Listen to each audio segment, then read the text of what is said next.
Hola de nuevo. Como vamos con el tiempo tasado, muy ajustados, vamos a comenzar en la mesa 2, aproximaciones buenas prácticas.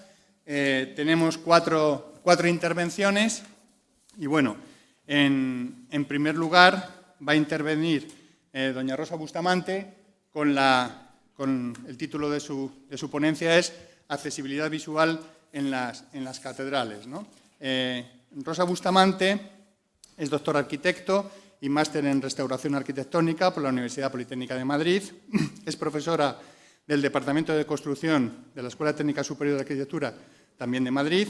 Es coordinadora docente del máster en Patología de la Edificación de la UPM y es miembro de trabajo de pautas y terminología de la edificación, de la conservación del Comité Europeo de Normalización 346, Conservación del Patrimonio Cultural. Además, es editora de la revista electrónica de la Red Temática de Conservación del Patrimonio Arquitectónico. Cuando quieras, Rosa, puedes comenzar. Muchas gracias, Carlos. Buenos días a todos. Os voy a comentar algunos aspectos relacionados con la accesibilidad visual en los itinerarios de visita a las catedrales españolas. Este es un trabajo que se realizó hace unos años con una ayuda del Ministerio de Educación y Ciencia, el proyecto PATRAC, y os voy a comentar que los itinerarios a nivel de suelo no son los más adecuados para la plena comprensión de los valores, sobre todo por las dimensiones arquitectónicas que tienen. Por otro lado, tener en cuenta que no todos los recintos fueron diseñados desde su origen como espacios de visita pública. Las dependencias estaban en realidad reservadas para el cabildo, el presbiterio, el coro, aunque el deambulatorio, las naves de la capilla, las naves de la cabecera, son las que estaban reservadas para los fieles. En cualquier caso, cada vez más se está facilitando la percepción, tanto por su interés patrimonial, aunque sea de forma temporal o limitada, como veremos. Un primer aspecto a tener en cuenta es que para no construir rampas de acceso, debido a las escaleras que tienen las puertas de ingreso, el acceso se realiza por las puertas laterales, es decir, que las puertas laterales en la mayoría de las catedrales se han convertido en los nuevos atrios. En la Edad Media, el espacio público se prolongaba al interior, de tal manera que estas puertas o estas calles laterales lo que comunicaban son ejes del tejido del casco histórico, inclusive pasaban hasta con sus rebaños, sus animales. Esta es una planta de la Catedral de Segovia, estaba muy alejada realmente del ingreso del acceso lateral y es una rampa que ni siquiera se usa actualmente. Tal vez aquí vemos, por ejemplo, es la entrada de Frutos, el acceso a la Catedral de Segovia, la puerta llana es la que se ha convertido el acceso en la Catedral de Toledo y, bueno, la Almudena, por hablar de una catedral moderna, la rampa en realidad está ubicada en el ingreso lateral. Aún en el caso, por ejemplo, de la Puerta Llana, se mantiene ese nuevo atrio, inclusive se solapa con el acceso, el tráfico vehicular que pasa por esta calle. Pero además esto facilita porque los servicios, aseos, la taquilla, compra y souvenirs están en un edificio enfrente de esta puerta. Es decir, que simplemente se han recuperado los antiguos accesos laterales, eligiendo el que está a la cota de la calle que permite no construir ninguna rampa y estos son los nuevos atrios actualmente. Un segundo aspecto es que esta visita por el costado lo que origina es la desintegración de la visita en los pies. En las portadas o puertas de estas catedrales, en realidad lo que tienen es un programa teológico, un programa iconográfico que está relacionado con aspectos como la devoción de la Virgen, la vida de Cristo, el juicio final, etc. Y en algunas, por ejemplo, la Catedral de Burgos, aquí a la izquierda, además es un programa religioso y un programa civil. Están, por ejemplo, los 8 reyes de Castilla en la galería que está encima del rosetón y también flanqueando la puerta de ingreso los dignatarios, digamos, en su momento la realeza y los religiosos que colaboraron, los obispos que colaboraron en la construcción de esta catedral. Ese es un programa que tiene interés en conocer realmente. A la derecha, por ejemplo, está cuando se realiza la reconstrucción de estas pilastras en la Catedral de Salamanca, es la puerta lateral, la puerta de Ramos, pero bueno, esa puerta de Ramos permite de alguna manera apreciar esta iconografía de la intervención en el siglo XX.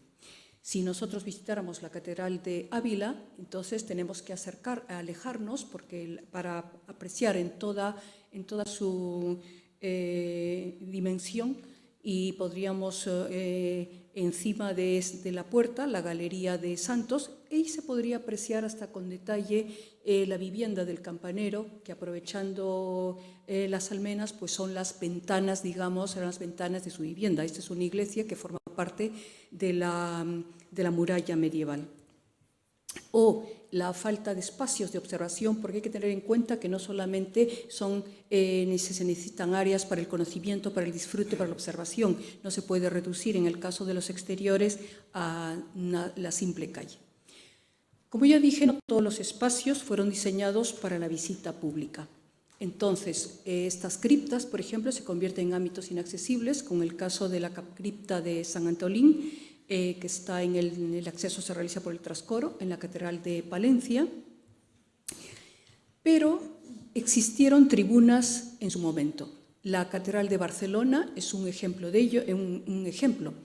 La tribuna para los condes de Barcelona, para la nobleza, estaba en los pies, y desde los pies se podía ver directamente la capilla de la cripta de Santa Eulalia, que está debajo del presbiterio. Es decir, que esa tribuna en una parte alta permitía ver esa cripta, que ahora no sería posible. Pero si se recuperara todo el recorrido por la galería alta, permitiría de una manera que nos acercáramos a ver las claves de las bóvedas, los capiteles, en más detalle. Inclusive aquí a la izquierda estaba la cripta de la tribuna del desaparecido rey Martín, donde ahora actualmente se encuentra un ascensor.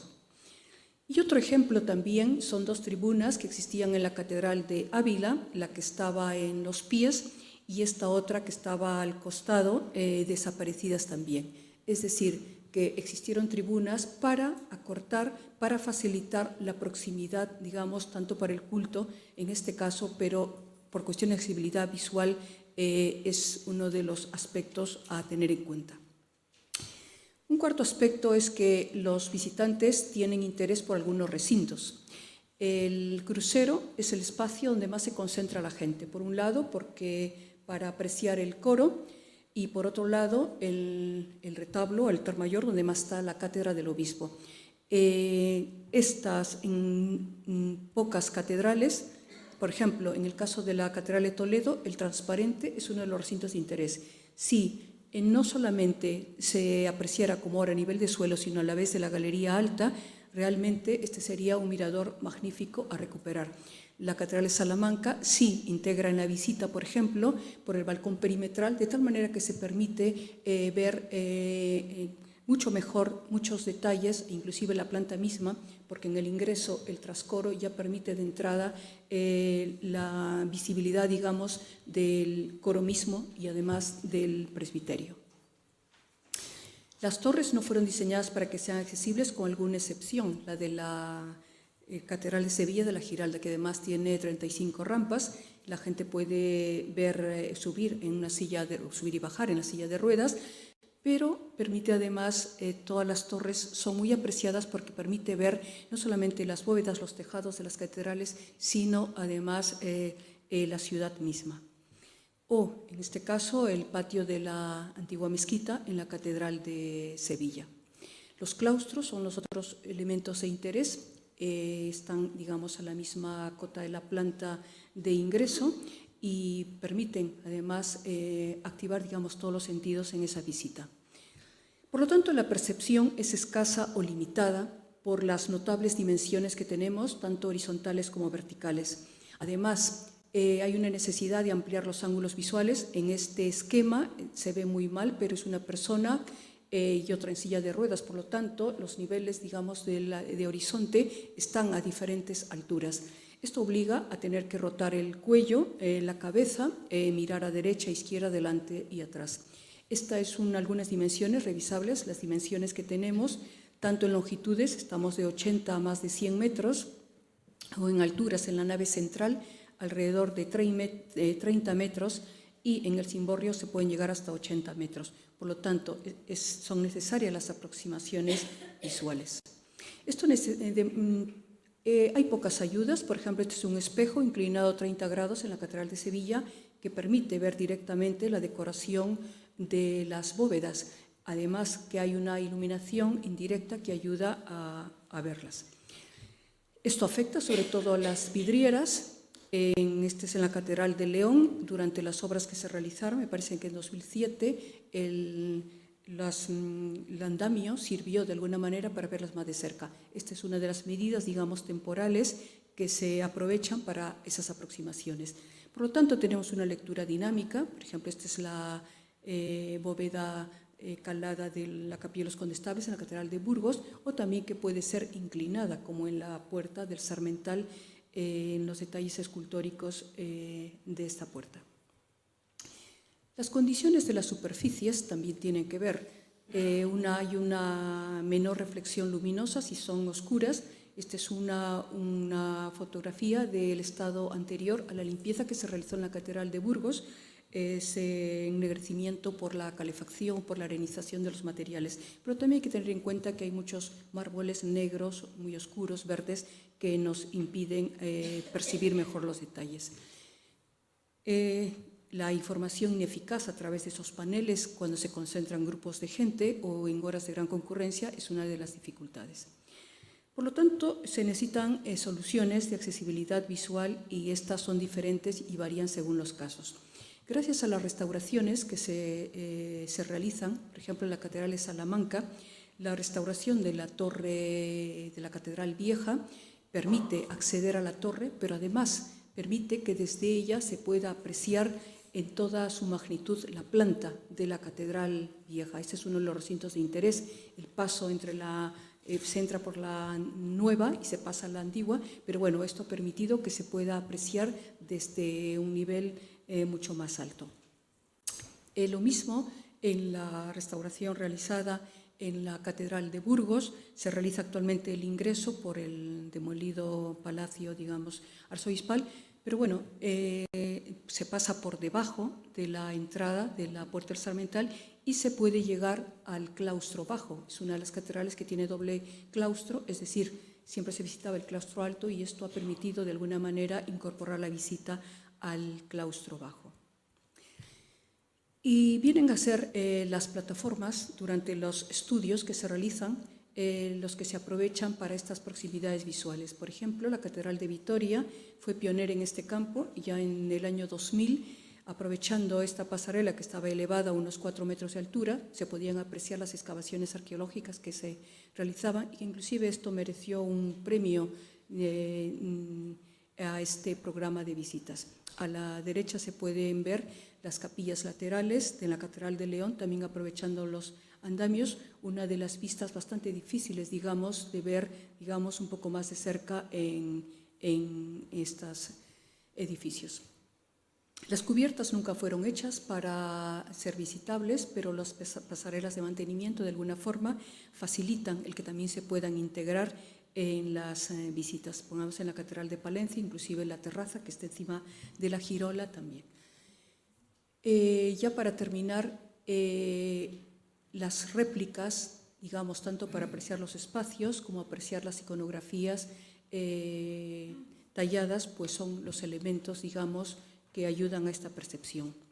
Voy a finalizar simplemente comentando que la accesibilidad a los edificios históricos, en este caso a estos grandes contenedores, necesita un doble tratamiento en los itinerarios, no solamente a nivel de suelo, sino también a nivel de las alturas, recuperando balcones o tribunas, dadas las notables dimensiones que tienen en su interior.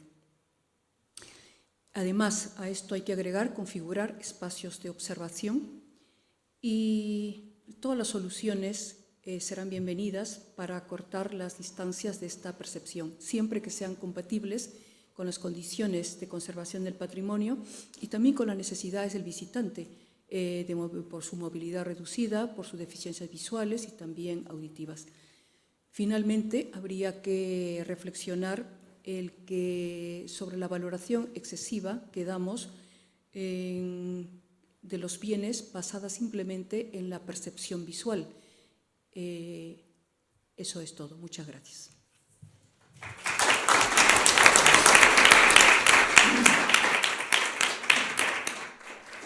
Bien, a continuación va a intervenir Juan Pablo Rodríguez Frade, que nos va a hablar sobre museos y arquitectura, en concreto el Museo Arqueológico Nacional, ¿no?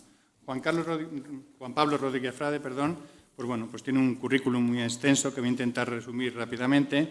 Es arquitecto desde el año 1983, constituye Frade Arquitectos en el año 2005, es Premio Nacional 1995 de Restauración y Conservación de Bienes Culturales por la rehabilitación del Palacio de Carlos V como Museo de la Alhambra. Además, ha realizado el proyecto museográfico de numerosos museos, entre ellos pues, el Museo de la Alhambra, Museo Sefardí de Toledo, Museo Municipal de Arte Contemporáneo de Madrid, Salas de Edad Moderna del Museo Arqueológico Nacional, Museo de Segovia, Museo de la Colección de Guarnicionería de la Real Maestranza de Ronda, Fundación Cristino Vera en Tenerife, etcétera, etcétera, ¿no? Además, ha ganado el concurso público para la remodelación del Museo Arqueológico Nacional, obra que ya está terminada y que se puede visitar y que además les aconsejo la visita. En la actualidad está realizando la instalación museográfica de la ampliación del Museo de Cádiz, museografía y equipamiento del Museo Arqueológico Nacional, el nuevo Museo de la Real Colegiata de San Isidro de León, el Museo de Málaga, y además pues, ha realizado en torno a 200 exposiciones temporales en los 5 continentes, ¿no? Es decir, que ha paseado su trabajo por España, Francia, Alemania, México, Ecuador, Turquía, Polonia, Italia, etcétera, etcétera. Juan Pablo, cuando quieras. Gracias, Carlos. En primer lugar, agradecer al CEAPAT, ¿no?, por invitarme a poder compartir con vosotros la experiencia en el Museo Arqueológico Nacional. Y ya desde aquí os invito a acompañaros a hacer una visita crítica al museo, porque todo lo que sea aprender de manos de vosotros, pues encantado de hacerlo, de una manera muy sincera. El Museo Arqueológico Nacional, claro, es un edificio del siglo XIX, de finales del XIX, construido como palacio de museos y bibliotecas, pero todos sabemos que el patrimonio arquitectónico es poco accesible en un principio. Por otro lado, las necesidades de un museo son tremendamente agresivas. En la cuenca del Mediterráneo, en Iberoamérica y en España, casi todos los edificios de un cierto interés, o muchos de ellos al menos, se han destinado para museos, sin tener en cuenta que ese uso supone un sacrificio para el edificio tremendo. Al final, no queda otra que conseguir un equilibrio entre que el edificio funcione bien como museo o un museo del siglo XXI o un respeto hacia los valores arquitectónicos del edificio.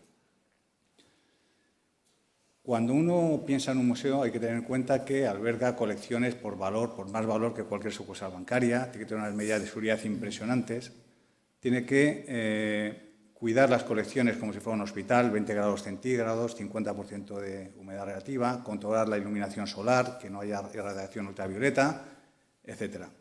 Y un asunto más dentro de todos ellos es que el museo sea accesible a las personas con algún tipo de discapacidad. Es un asunto más, no es diferente. Para mí es un problema de arquitectura absolutamente. Y es un problema que tenemos que intentar solucionarlo de una manera natural. Al final, lo más importante no se debe notar. En el Museo Arqueológico Nacional, que tiene mucha problemática, comparte uso con la Biblioteca Nacional, hay salas que invaden espacios de la Biblioteca Nacional, tiene 2 patios que obligan a un paso muy concreto de una a la otra. Lo que hemos intentado es que todo ese tipo de instalaciones, recursos museográficos, accesibilidad, pasen casi desapercibidos. En este caso yo creo que lo hemos conseguido en una medida bastante alta. No creo que en todos los casos de patrimonio histórico sea factible realizarlo de esta manera, pero me parece que las cosas, cuando se piensan un poco desde el sentido común y con una visión arquitectónica del edificio, bueno, pues se puede conseguir que el edificio sea bastante accesible. Tenemos 2 partes en el museo. Por un lado, es una reforma arquitectónica, donde la normativa y el código técnico nos indica bastante claramente cómo se tiene que poder acceder, cómo tienen que ser los aseos, cómo tienen que ser los mostradores, etcétera, y eso está más o menos solucionado, como contaré ahora a continuación. Y por otro lado, ganamos también el concurso de equipamiento y museografía, donde ya creo que hay menos normativa, pero el Ministerio de Educación, Cultura y Deporte es muy sensible a esta problemática. Cómo hacer accesible la comunicación y la información del museo. También hay que, creo, que evitar visiones nostálgicas de la arquitectura, donde uno quiere quedarse siempre con el sabor que tenía ese edificio en sus orígenes, recordando solo lo positivo de esos valores y eludiendo los inconvenientes que conllevaría mantener esos valores nostálgicos. En el acceso del museo, para el que lo conozca y el que lo pueda recordar, tiene un acceso desde la calle Serrano, de los Jardines, una escalinata como de 10 peldaños, que es de los años 40, más o menos, una escalinata bastante difícil de salvar y, por otro lado, es el único espacio realmente histórico del edificio, la almendra central del museo. Habría que salvar esta escalinata con algún tipo de artificio, salvaescaleras, plataformas, ascensores, lo que fuera, que a nuestro juicio eso desvirtuaría bastante la imagen original del edificio, pero no sería solo ese el problema, aunque pudiéramos conseguir acceder a ese espacio.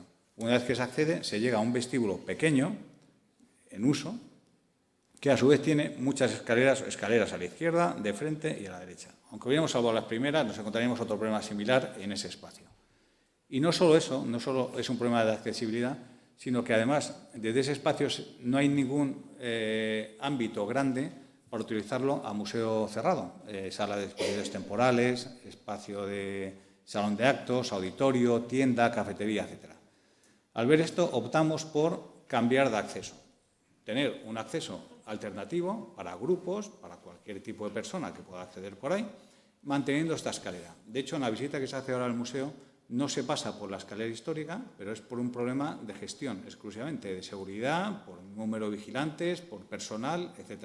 En la visita pensada por nosotros, de luego, la circulación de la museografía, para conocer toda la historia del Museo Arqueológico, pasaría por esa escalera y a mí me parece que es un valor añadido.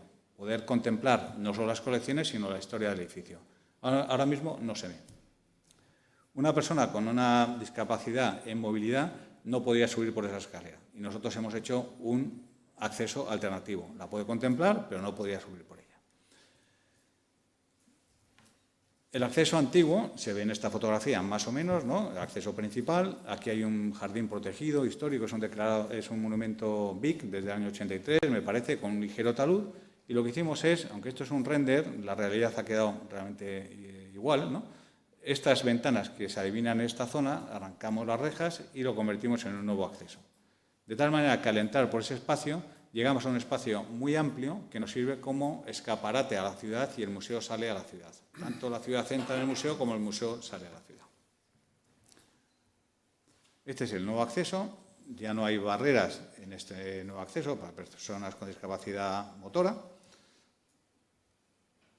Y en la zona de entrada ya empezaríamos con lo que es ya un tema más dedicado a la comunicación, ¿no? A cómo comunicar la información que tiene que suministrar el museo para personas invidentes, con discapacidad visual, con discapacidad auditiva. Hemos anulado todo tipo de desniveles, que realmente ha sido una solución que no ha sido especialmente compleja. La obra se realizó por fases. Cuento este tipo de problemáticas porque insisto que la accesibilidad creo que no debe ser un problema diferente, sino que hay que contemplarlo como un problema más dentro de todos los que hay en la arquitectura y que cuanto más invisible aparezca y más, de una manera más sencilla se solucione sin necesidad de artefactos posteriores, mejor. El acceso sería, por tanto, por esta zona, en lugar de por esta escalinata, por la rampa de la izquierda o por esta escalera. Sirve de las dos maneras. Entraríamos en un gran espacio de acogida donde habría una cafetería con terraza al exterior, esquina Serrano con la calle Villanueva, una sala de usos múltiples, toda esta zona está a nivel, la tienda y por aquí ya entraríamos en el acceso al museo. Que bien se puede recorrer subiendo por estas escaleras. El museo tiene forma de gafas, digamos que son como dos gafas que hay que pasar siempre por esta zona de aquí detrás. Se puede subir a la siguiente planta por las escaleras o bien por un paquete de ascensores que hay en los dos lados de la almendra central. Bajando a las salas expositivas temporales, a museo cerrado, puede funcionar esa zona del museo en un horario a las 9 de la noche para, bueno, pues para alquilar esas salas, hacer un evento, una presentación. Se puede bajar por esta escalera o por este pequeño ascensor y se bajaría a un auditorio de 200 personas, bien equipado, y una sala de conferencias de 100 personas o las salas expositivas temporales. Sería una especie de centro cultural independiente del museo. Desde el punto de vista arquitectónico también, en los años, cuando se hizo el museo, en los años finales del siglo XIX, existía un patio cubierto por Jareño, por el arquitecto original, que tenía unos desniveles con respecto a las salas laterales. En los años 50 esta cubierta, que se adivina en esta fotografía, se desmontó, se retiró también esta anteplanta y aparecieron unos patios que era el patio romano y el patio árabe. De tal manera que eran unos espacios exteriores que no eran musealizables, eran unos espacios donde no se podía colocar obra. Nosotros lo que hemos hecho es recuperar la tipología de patio cubierto, la tipología original del edificio de Jareño, y por otro lado ganar esta superficie como espacio expositivo de colección permanente, como estuvo en sus inicios. Son dos patios, uno lo utilizamos para la colección del mundo ibérico y el otro lo utilizamos para la colección de arte romano. En lugar de quedarnos a esta misma cota como estuvo inicialmente, para evitar esta escalinata que es media planta prácticamente, nos hemos quedado a este nivel para conseguir que no hubiera ningún desnivel en la planta baja. Visto ahí, pienso que es una solución bastante natural, que no parece forzada, que me parece que es como un poco el secreto, en resumidas cuentas, ¿no? ¿Cómo funciona el patio romano? Es como un espacio exterior, parece que estás en la calle, eres muy consciente si es de día, de noche, si llueve o no llueve. Siempre piezas que no se decoloran con la radiación ultravioleta. Las cartelas y la información está siempre a una altura adecuada para que una persona en silla de ruedas pueda llegar a esa información. Hay un programa paralelo de tablets para personas con discapacidad auditiva y para personas invidentes también. Hemos colaborado en una estrecha relación con la ONCE y con la Fundación Orange. Y hemos editado al inicio de cada sala un prólogo donde donde es un audiovisual subtitulado en español y subtitulado para personas con discapacidad auditiva. Y hemos construido una serie de estaciones tiflológicas a lo largo de todo el museo. El museo tiene básicamente, en la parte que toca la historia de España, es prehistoria, mundo ibérico, Roma, medieval y edad moderna, y hay como una o dos secciones, estaciones tiflológicas en cada uno de los museos. Nos fijamos bastante en las estaciones que hay en el Museo de Arte Islámico en el Louvre. Yo creo que nosotros hemos mejorado, el último va mejorando lo anterior, las que se han hecho anteriormente. Todos los directorios están preparados para personas, entro ya en la parte de comunicación, para personas con algún tipo de discapacidad, por la altura, por la inclinación, por textos braille. Hay muchos temas que realmente necesitamos un poquito de asesoramiento y la ONCE nos lo dio. Que no todo el mundo sabe leer texto braille, no otras personas invidentes. También tiene que ser un texto corto porque el tacto de la mano al final pierde sensibilidad y no se puede leer. Y diseñamos unos elementos con los textos realmente concisos. Hay estaciones también con bucle magnético para las personas con problema auditivo que puedan oír lo que se está contando en ese momento en el audiovisual. Y las estaciones, como las hemos diseñado, son pues unos atriles, hay 18 repartidos a lo largo del museo, donde aparece un pequeño texto en español con un texto en braille, hablando de cada una de las reproducciones de las piezas, que están hechas en el material que se hicieron originalmente. Se puede notar si es fundido, si no es fundido, el alto relieve, el bajo relieve, la calidez y la calidad de ese material.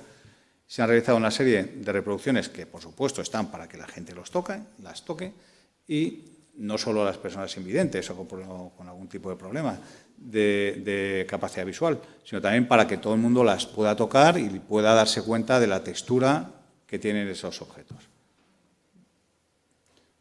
Tiene una iluminación concentrada para poder contemplar cada una de las estaciones. Y, bueno, esta es una de ellas, no sé a cuál corresponde exactamente, ¿no? Que hay con una barrera de protección para avisar en qué punto llegas exactamente a la estación, una barandilla a la altura adecuada para que una persona también en silla de ruedas pueda llegar sin tragarse ese atril, y el breve texto en español con traducciones en braille que no se adivinen aquí, pero aquí están con las reproducciones de las piezas. Y poco más. Les invito a organizar una visita para acompañarles al museo. Muchas gracias.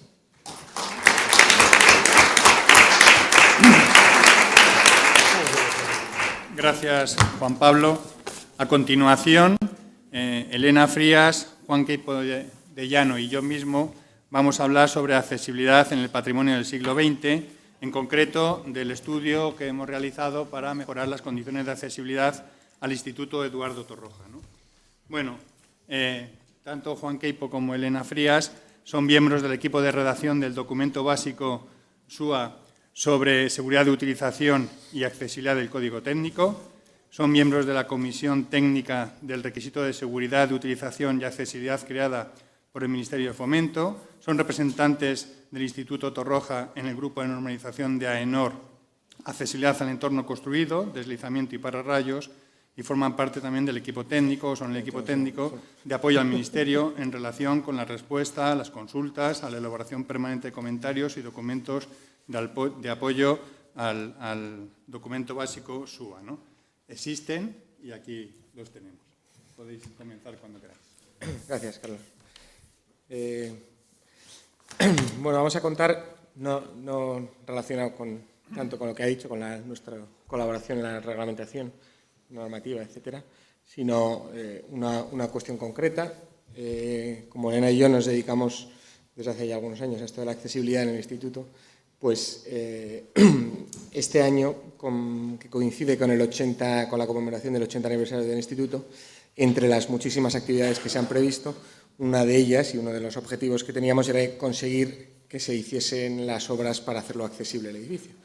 En ese objetivo hemos contado con la inestimable ayuda de CEAPAT, que es quien ha desarrollado el proyecto, y es un poco lo que os venimos a contar. Realmente el edificio, no sé si lo conocéis, es un edificio muy singular y a nosotros los que trabajamos allí nos encanta, nos parece, yo creo que cuanto más tiempo pasas ahí más te gusta el edificio. Si no lo conocéis os recomiendo que en alguna ocasión, o bien en las muchas jornadas, etcétera, que se dan en el Instituto, o en la Semana de Arquitectura, que también se visita, os acerquéis porque realmente es un edificio bastante singular, sobre todo cuando te lo cuentan bien y demás, y bueno, curioso.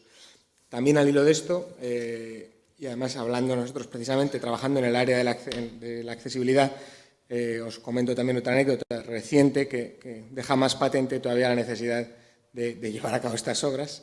Dentro de estas actividades que se hacen en el Instituto, hicimos hace poco un seminario de accesibilidad precisamente y ajustes razonables en edificación existente, y que se celebraba en el propio Instituto, y como era lógico y tenía que ocurrir tarde o temprano, vino una persona en silla de ruedas y el edificio no es accesible, así que hubo que buscar una solución de compromiso en ese momento, que fue habilitar una sala que no es una sala de conferencias. Todas las salas que hay en el edificio en donde se realizan cursos, conferencias y demás, ninguna de ellas realmente es accesible hoy por hoy, y al final se habilitó una sala de lectura de la biblioteca para, digamos, conseguir que se pudiera celebrar la jornada, el curso de 2 días, y que pudiera asistir personas en silla de ruedas. O sea que es una necesidad. Tenemos previsto que en la Semana de Arquitectura de este año haber podido acometer parte de estas actuaciones de accesibilidad, y por lo tanto habíamos previsto una jornada coincidiendo con la Semana de Arquitectura en donde intentaremos enseñar el edificio y lo que se ha podido hacer, pero bueno, veremos a ver hasta dónde lo hemos conseguido. Bueno, yo creo que como somos 3 y no va a dar mucho tiempo, quizá no entro mucho en un poco la concepción del proyecto. El edificio es un edificio de una sola planta que, digamos, se acomoda al terreno, que tiene 2 partes claramente diferenciadas. Una parte es la de los talleres, las naves de ensayos, etcétera, y la otra parte es la parte de escala más humana, donde los investigadores realizan sus tareas, y digamos que tiene una escala humana completamente distinta de la otra. Y bueno, y el edificio en su momento responde a intentar resolver la flexibilidad de estos 2 espacios, puesto que se entiende que la investigación necesitará adaptarse a lo largo del tiempo al objeto de estudio, etcétera, y requiere, digamos, una gran flexibilidad. En las naves no hay problema porque las naves en sí mismas son espacios muy flexibles y el resto del edificio, en donde están los despachos y demás, pues se basa en una modulación del edificio que permite, que da mucha flexibilidad. Y esta modulación, además, va acompañada con muchísimos elementos prefabricados, digamos, que coinciden claramente con esa idea de modular y está realmente resuelta pues, con bastante bien. Era además, el edificio es del año 50 y se construyó entre el año 51 y el año 53. Era ya, digamos, existía el instituto, y el que tiene 80 años, como hemos visto, el edificio es posterior, que se dedica a las ciencias de la construcción y, por lo tanto, se intentó experimentar y aplicar procedimientos de industrialización y demás que se estaban estudiando y demás.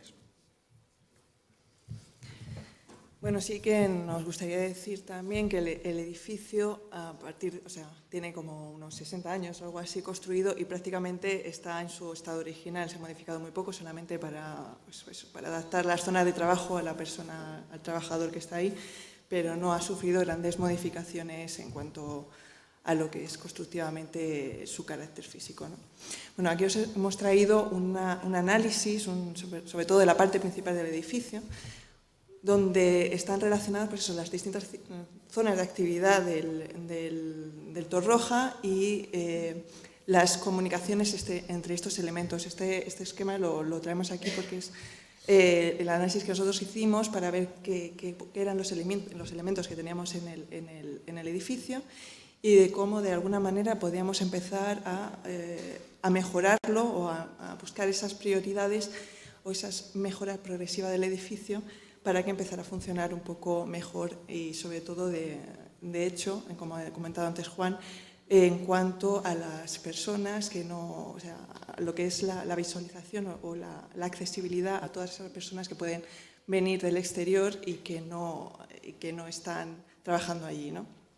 Por lo tanto, como veis ahí, pues lo que marcamos en negro son las zonas en las que entendemos que deberemos empezar a mejorar el edificio, como son los accesos, el acceso principal, también la zona del salón de actos, y como hemos visto, pues al final tenemos unas necesidades de cuando la gente que venga del público exterior y que no sabemos qué necesidades en cuanto a accesibilidad puede tener, ¿no?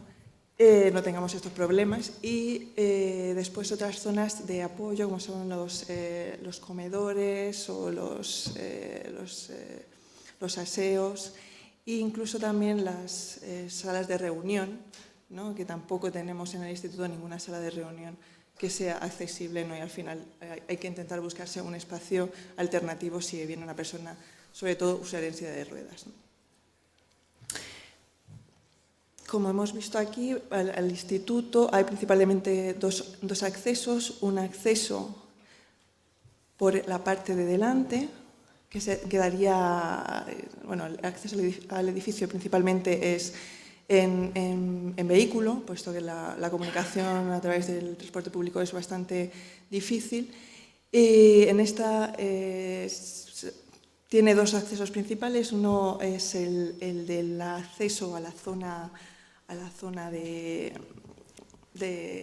visita o de recepción de los visitantes, y otra que es la zona de acceso de mercancías principalmente. Entonces, en este acceso principal tendríamos otra doble duplicidad de accesos, una a la que se realiza principalmente a lo que es a la zona del edificio en general, y otro segundo acceso que solamente se abre en casos en los que, que da acceso al salón de actos y que solamente se habilita en el caso de que se vaya a celebrar algún tipo de jornada en este espacio.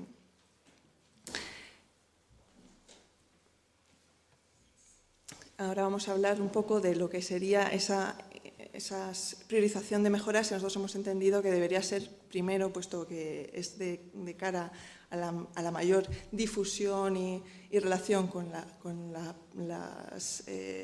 personas que vienen de fuera, pues empezar, como hemos dicho, por la zona de mejora del salón de actos. al edificio se accede, bueno, pues esta es la fachada principal, una de las partes de la fachada principal, como veis aquí es el acceso. Y como veis, toda esta zona es zona de aparcamiento que daría pues, facilidad para que se pueda llegar de alguna manera en vehículo privado, ¿no? En este acceso al salón de actos, como veis aquí, aparecen ya distintos desniveles, no son muy difíciles de resolver a nuestro modo de entender, puesto que es bastante amplio el espacio y el desnivel pequeño, y se abren a lo que es el hall, al hall que da al hall que muchas veces se utiliza también, pues eso, como una forma de relación con el exterior, y también se hacen muchas exposiciones, ¿no? Y que da acceso a lo que sería ya el salón de actos.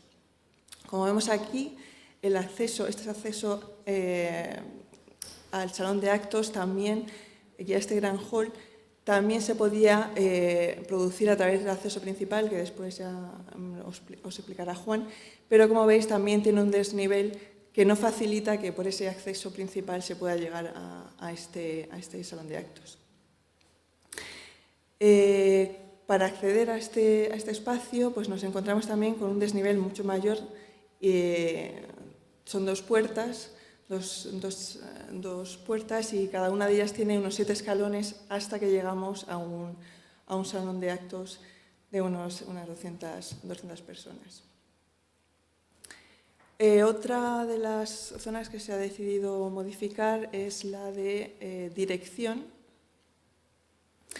y que también está relacionada con este espacio, con este hall de acceso. Como hemos visto, para llegar desde el acceso principal, pues tenemos este pequeño desnivel que dificulta la movilidad de usuarios de silla de ruedas, y el acceso a este salón, que serían pues un desnivel de otros tres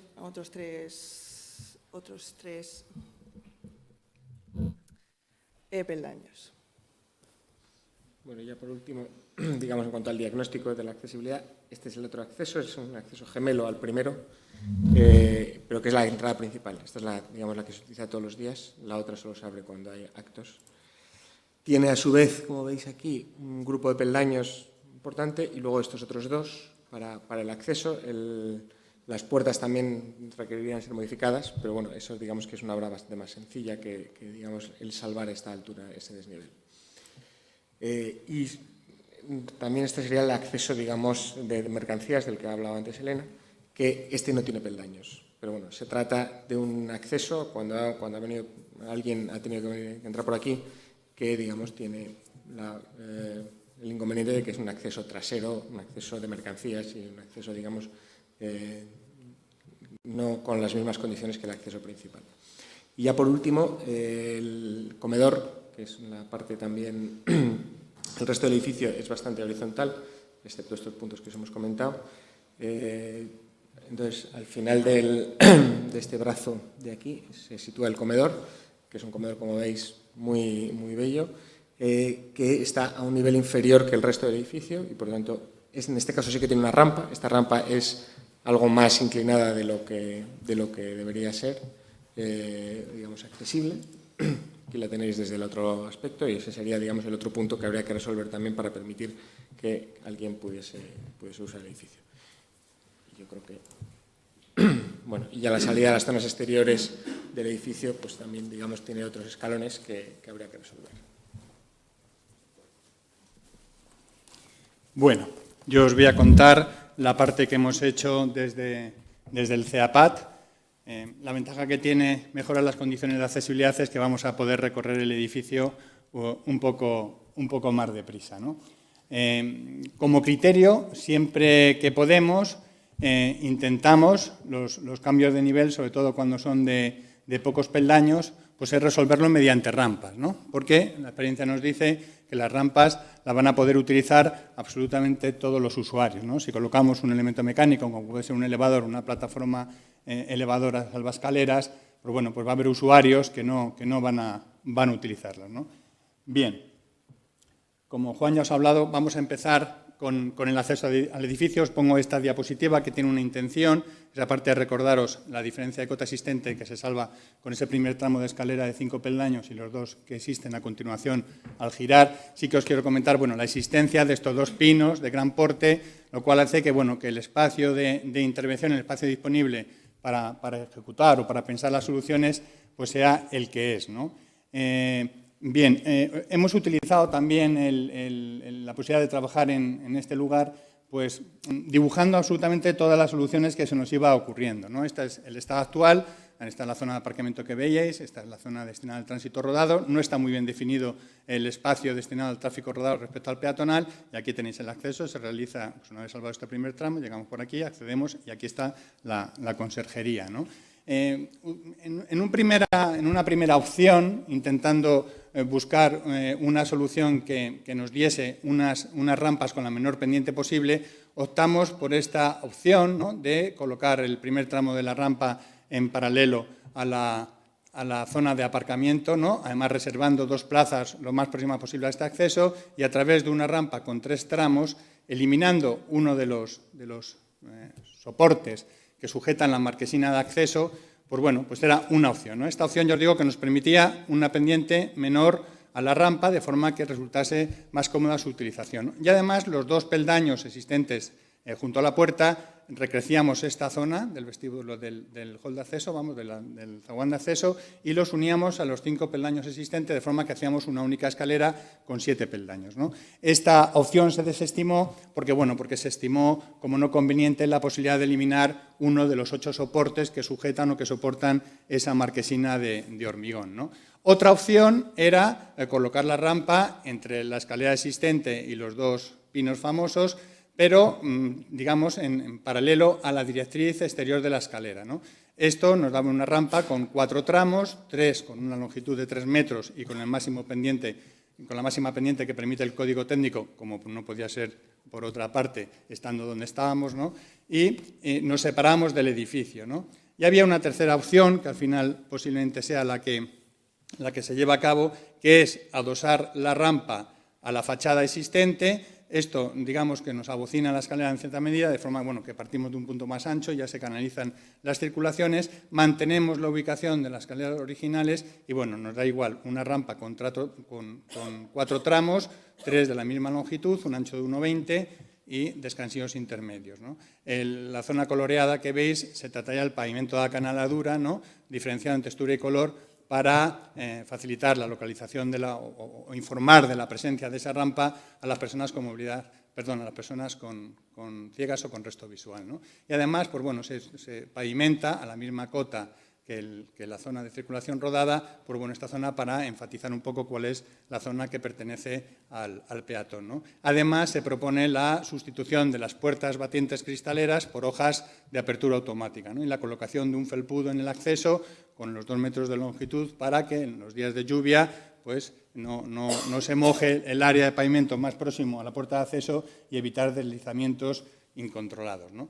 Bien, como hay veces que se pudiera dar la circunstancia en que funcionase el salón de actos fuera del horario, a lo mejor en que está abierto el edificio, pues bueno, también optamos por estudiar las posibilidades de acceso, de dar un acceso independiente accesible también por este lugar, ¿no? Aquí veis que, bueno, en primer lugar tenemos estos peldaños, podemos acceder también por aquí, y una vez en el interior del vestíbulo de Independencia nos volvemos a encontrar con otros 2 peldaños, ¿no? Es decir, que tenemos un desnivel y otro desnivel en el interior, ¿no?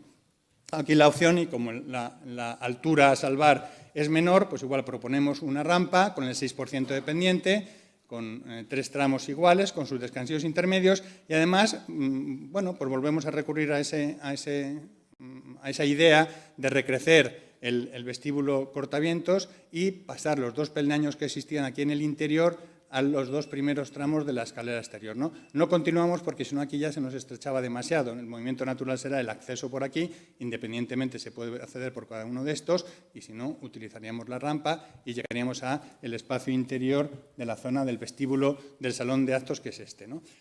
Bien, si accedemos por aquí o bien si venimos desde el interior del edificio porque hemos accedido por el acceso principal que está en el otro extremo, la diferencia de cota existente en el interior del edificio son estos 3 peldaños, ¿no? Aquí la meseta es estrecha, como vamos a ver ahora en el plano, y además aquí está el acceso al ascensor que comunica las dos plantas, ascensor que existe en este vestíbulo, ¿no? Para salvar este desnivel no teníamos el espacio suficiente para desarrollar una rampa y tuvimos que recurrir, pues bueno, a utilizar un mecanismo alternativo como puede ser una plataforma elevadora, ¿no? Este es el estado actual. Este es un cuarto que actualmente no tiene uso. Hay una pila, un lavabo, yo creo que se utiliza cuando hay algún cóctel, algún ágape allí en ese vestíbulo, pues se utiliza un poco como la zona de ubicación del catering, ¿no? Optamos, pues bueno, pues desde el vestíbulo de Independencia, ¿no? Digamos que dividiendo este local de uso alternativo en dos partes y colocar una plataforma elevadora vertical, de forma que si has accedido por esta zona y quieres llegar al otro extremo del edificio, pues bueno, accederías por aquí al pasillo longitudinal y ya llegarías, y viceversa. Si vienes desde el otro acceso, para llegar a esta cota, pues utilizaríamos este elemento, que convenientemente señalizado no tiene por qué dar ningún tipo de problemas. Para acceder a la zona de dirección, bueno, pues tenemos esta escalera con 3 peldaños, un desnivel más. Este es el despacho, antiguo despacho de don Eduardo Torroja, y bueno, pues dos opciones también. Tampoco tenemos espacio suficiente para desarrollar una rampa con la pendiente adecuada, con lo cual pues optamos también por definir pues dos posibles actuaciones. Una, que no modifica en absoluto la escalera, que era colocar una plataforma salvaescalera en uno de los laterales, o bien la segunda opción, por la cual nos inclinamos, que es recrecer una parte de esta escalera, sus 3 peldaños, colocar una plataforma elevadora vertical, dotar a la escalera de pasamanos, de forma que, bueno, que la maniobra y también sustitución de estas puertas, es una puerta con 2 hojas, es decir, una persona con movilidad reducida, usuaria de silla de ruedas, para poder acceder tendría que abrir las dos puertas, Normalmente una de las hojas está enclavada y los herrajes de apertura suelen estar fuera de las longitudes de alcance, con lo cual optamos por proponer la sustitución de esas hojas por 2 hojas asimétricas, de forma que al menos una sola de ellas al abrirse deje la anchura de paso suficiente para poder acceder, ¿no?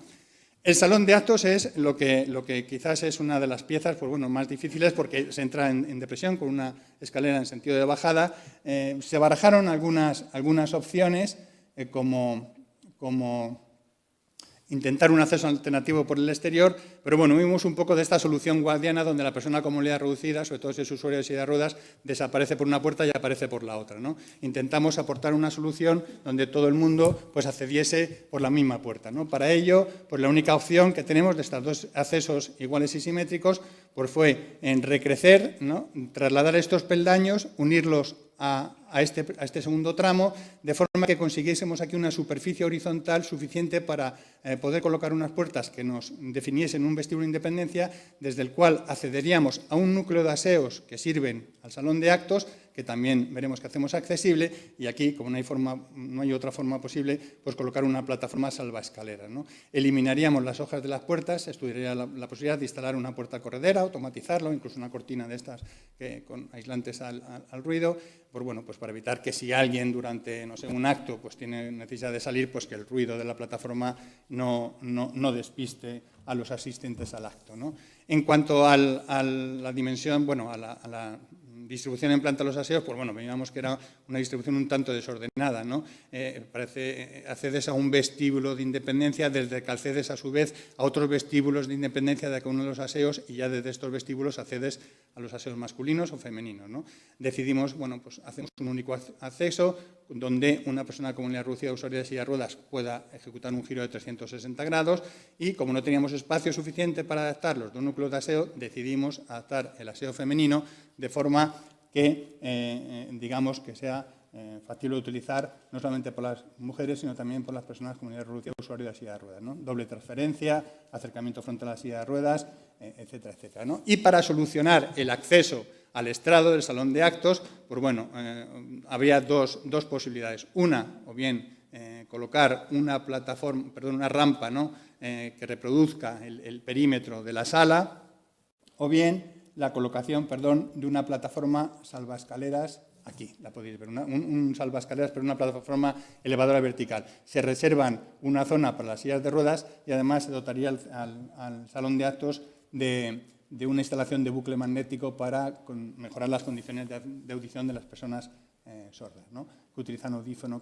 Bien, ya se ha hablado de la rampa de acceso al comedor tiene una longitud, la pendiente es del 12 y pico %, pero sí que tiene una longitud que excede con mucho pues, los 3 metros que permitía antes la normativa de accesibilidad de la Comunidad de Madrid. Obviamente, cuando se hizo el edificio no había esa normativa y, bueno, la solución ha sido pues, casi multiplicar por 2 la ocupación de esa rampa para que tenga la pendiente adecuada, ¿no? Los ascensores que existen en los extremos del edificio, pues bueno, la verdad es que la comunicación vertical en un edificio con una planta tan extensa, pues las circulaciones eran excesivas. Y bueno, pues hacemos una propuesta aquí en el vestíbulo de entrada, ¿no? En este magnífico vestíbulo a dos alturas, este era el acceso al edificio, pues bueno, proponemos, alineado con el eje del pasillo más largo, la colocación de un ascensor de vidrio en esa doble altura, que tienen ustedes con la situación en la planta primera, un ascensor de este estilo, ¿no? Transparente, con una tecnología, pues bueno, de alguna manera de última generación, ¿no?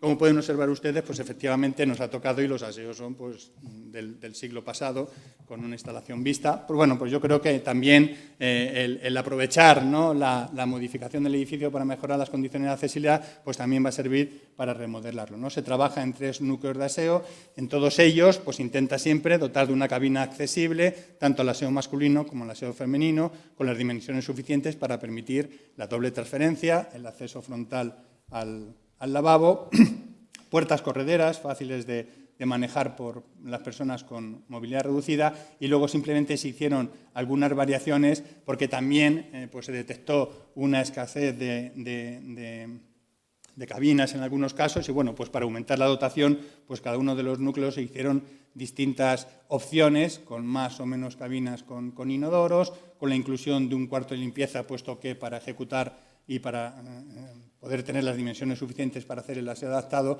pues teníamos que eliminar en algunos casos los cuartos de limpieza, pues dotarlos en el interior, ¿no? Y bueno, pues se trataron 3, creo recordar, núcleos de aseo, ¿no? Esto se complementaría ya para finalizar con una instalación de bucle magnético en conserjería, con la dotación de pasamanos en las escaleras donde no los hay, la señalización del borde de la huella de los peldaños y bueno, pues mejoras en la señalización del edificio. Bien, con esto concluyo mi intervención y a continuación, y para finalizar ya la mesa, pues don Antonio Espinosa Ruiz nos va a hablar de accesibilidad cognitiva al patrimonio cultural, ¿no? Bien. Don Antonio Espinosa Ruiz es doctor en Filosofía y Letras, Prehistoria y Arqueología, por la Universidad Autónoma de Madrid, es jefe de la sección municipal de Arqueología, Etnografía y Museos de Villajoyosa, Alicante, director de Vilamuseo, de la Red de Museos y Monumentos de Villajoyosa, es profesor asociado del área de Arqueología de la Universidad Autónoma de Madrid, donde imparte docencia relacionada con la difusión del patrimonio cultural y la museología. Además, es especialista en accesibilidad e inclusión sociocultural al patrimonio cultural, materia sobre la que ha organizado e impartido ponencias en numerosos cursos y congresos nacionales e internacionales. Es coordinador con Carmina Bonmati del Manual de Accesibilidad e Inclusión en Museos y Lugares del Patrimonio Cultural y Natural, publicado por la editorial TREA en 2013. Pues, Antonio, cuando quieras.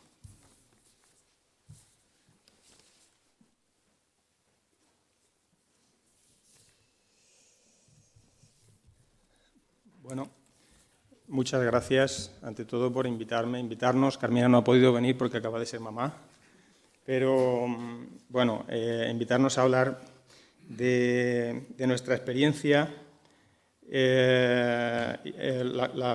Paula Doncel es quien ha realizado realmente esta conferencia conmigo, es gerente de la empresa de Alía Guías Turístics. Ella es quien me inoculó a mí el virus de la accesibilidad hace 20 años. Y trabaja también en Villajoyosa, con lo cual vamos a intentar contar nuestras experiencias allí, ¿no?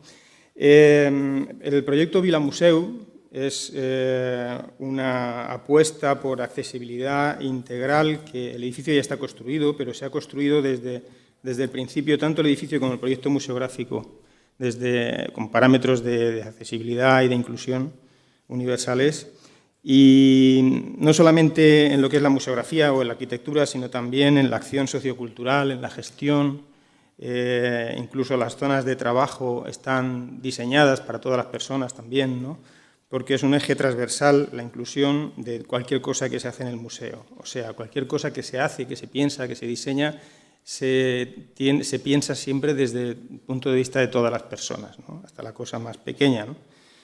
Entonces, bueno, habéis visto incluso que el logotipo de Vilamuseu hemos utilizado el braille con un afán decorativo, ahí no funcional, ¿no?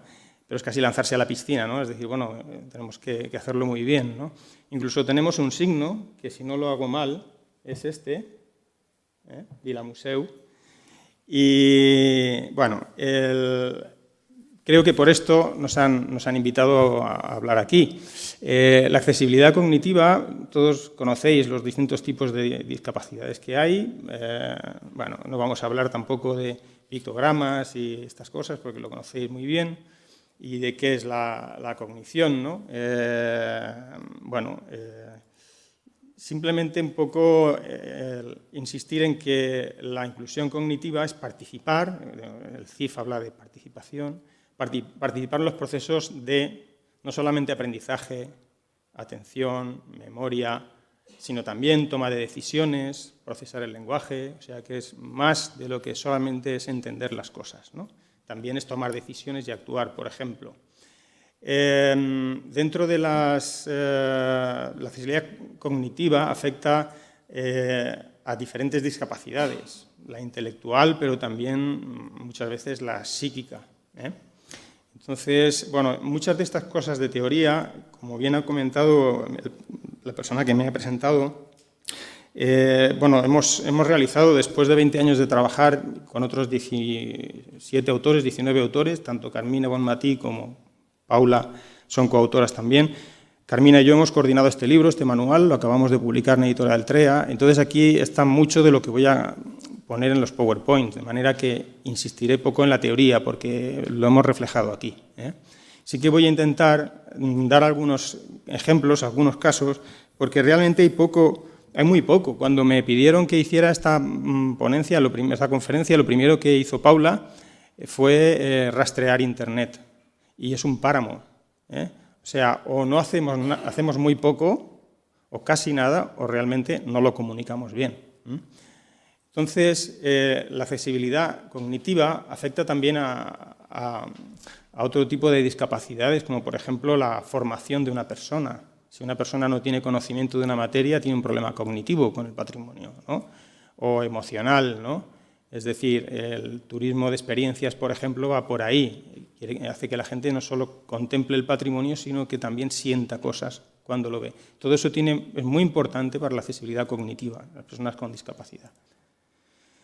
El wayfinding, los pictogramas, la lectura fácil, la comunicación aumentativa, la interpretación del patrimonio, que es una disciplina muy importante y muy poco conocida en los museos españoles. En fin, todas estas cosas que son comunes en la museografía y que, bueno, ya digo que en el libro se habla de todo eso, son importantísimas para la gente con discapacidad intelectual. También el wayfinding, por ejemplo, es muy importante, ¿no? Las personas con discapacidad intelectual, por ejemplo, necesitan luz en los museos. Es una batalla. Necesitan también un entorno acogedor, necesitan un trato humano, necesitan un entorno que no sea ansiógeno. Por ejemplo, ascensores con puertas de cristal. Es decir, son detalles, ¿no? El tema del wayfinding, como hemos comentado. Hace poco estuve en el Museo de las Encartaciones, cerca de Vizcaya, en una conferencia y me insistieron mucho, danos recetas para accesibilidad cognitiva. Y yo les decía, bueno, tengo muchas recetas para las otras accesibilidades, pero para la cognitiva es complicado, porque cada persona es un mundo. Yo puedo hacer soluciones estándar para personas con movilidad reducida, que más o menos van a dar una solución para la gran mayoría.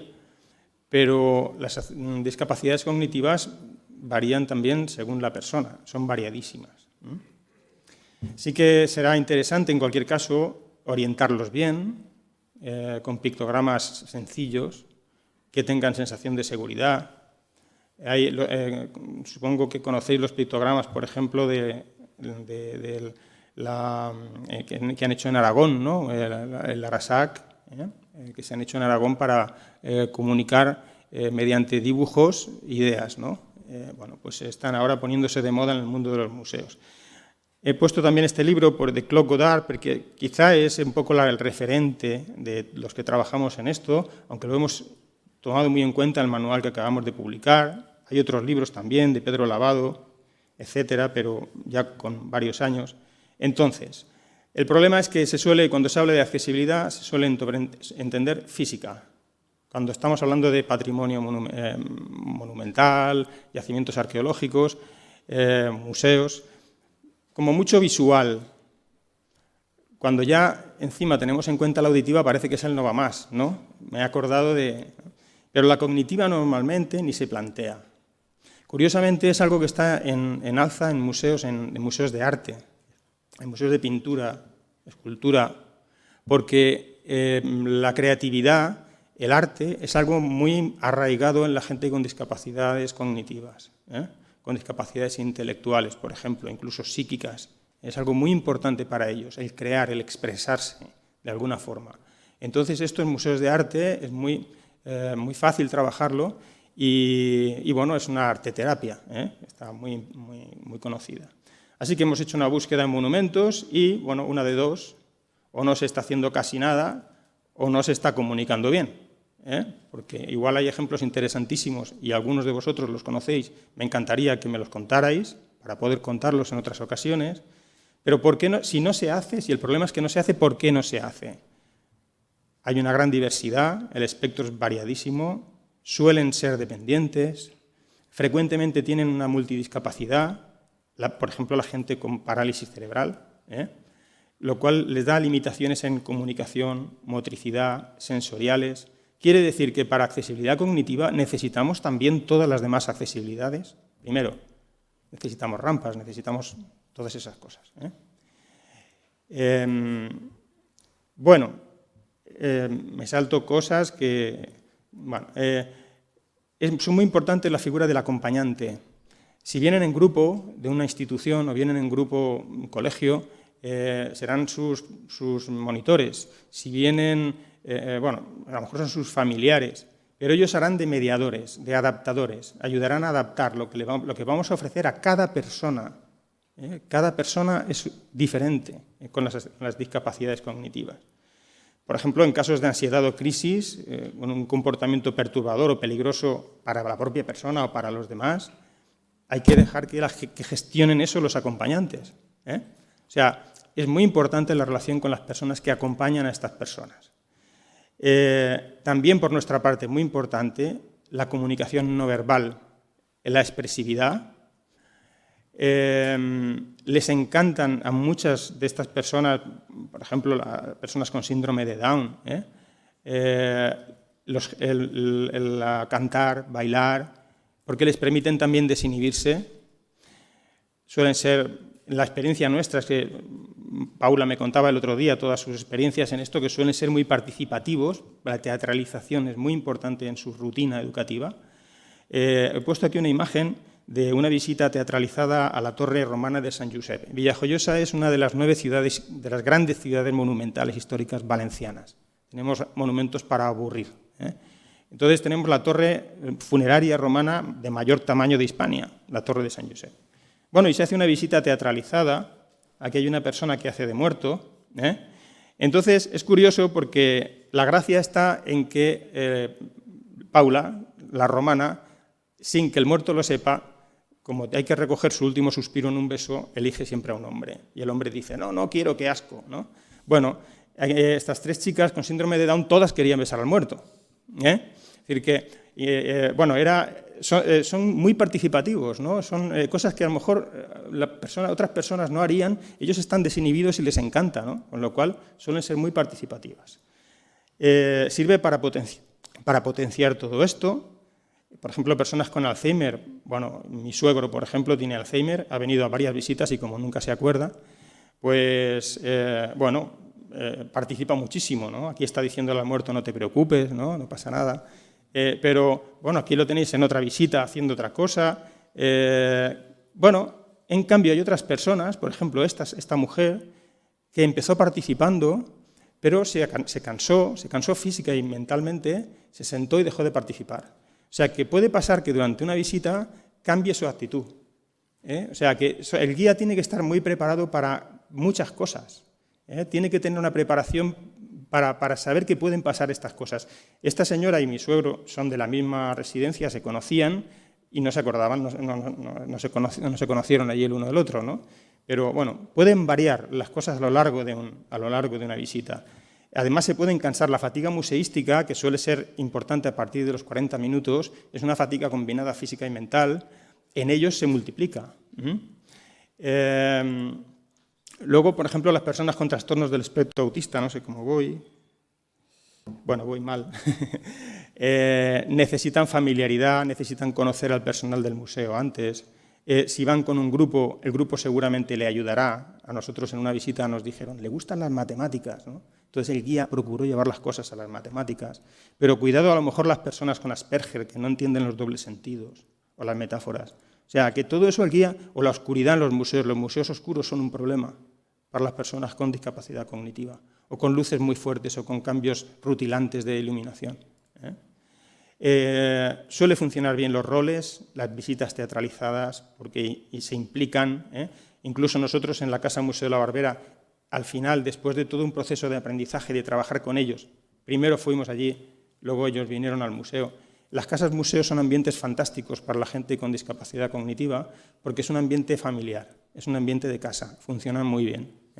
Entonces, ahora ellos son actores de las visitas también.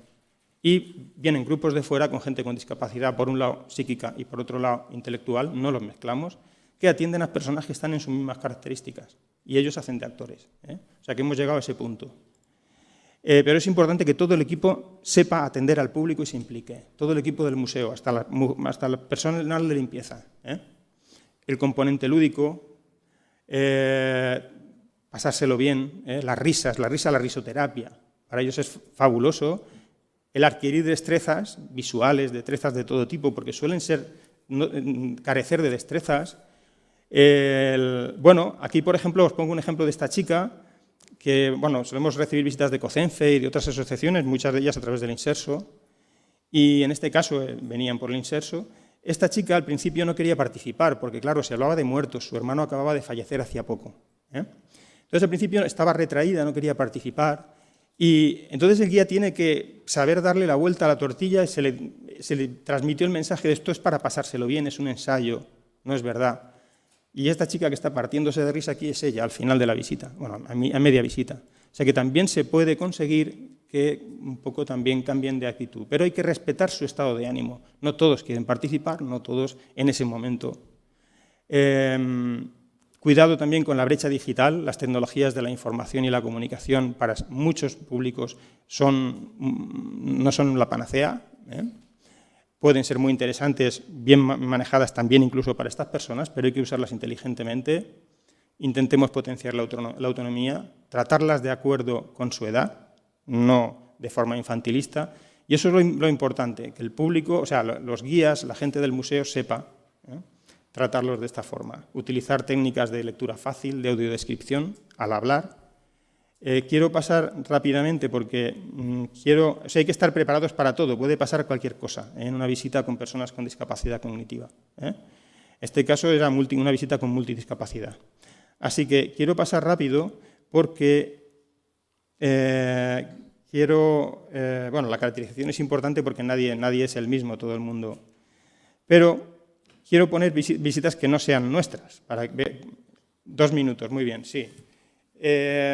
Bueno, quiero poner unas visitas organizadas por el MARC, el Museo Arqueológico de Alicante. Son visitas a 2 yacimientos, los han hecho con una asociación de personas con síndrome de Down. Las visitas eran para ellos y para sus familiares, o sea, son visitas inclusivas. Estas visitas tienen que ser siempre inclusivas. Si son turísticas, no pueden ser visitas solo para personas con discapacidad, porque ninguna empresa se arriesgaría a hacer eso. O sea, que aquí la inclusividad incluso es más rentable. Entonces, bueno, el tema es que se diseñan las cosas, todos los programas, la visita se llama Encuentra Publio, con juegos, con acertijos, todos alcanzan el éxito en el juego, se desarrolla el compañerismo, incluso el MARC ahora sé que en algunas exposiciones están haciendo de guías personas con síndrome de Down, de guías de la exposición, y entra un poco dentro de una dinámica que ahora está muy de moda, que es la de museo y salud, los museos y la salud. Y por último, esto es en el Tosal de Manises, en el Lucentum, por último, la otra experiencia es de aquí de Madrid. Buceando un poco por internet nos encontramos con Madrid Destino, esta empresa que amablemente nos ha enviado estas fotos, en la que un día a la semana anima, especialmente ese día, porque son visitas inclusivas, no son visitas solo para personas con discapacidad cognitiva, anima a la gente especialmente ese día a incorporarse al grupo. Con lo cual nos ha parecido una visita interesantísima, no hay más que ver la cara de la gente, trabajar en accesibilidad motiva a un grupo de un museo una barbaridad. Y esto quería acabar un poco con algo de aquí, de la Villa y Corte. Muchas gracias.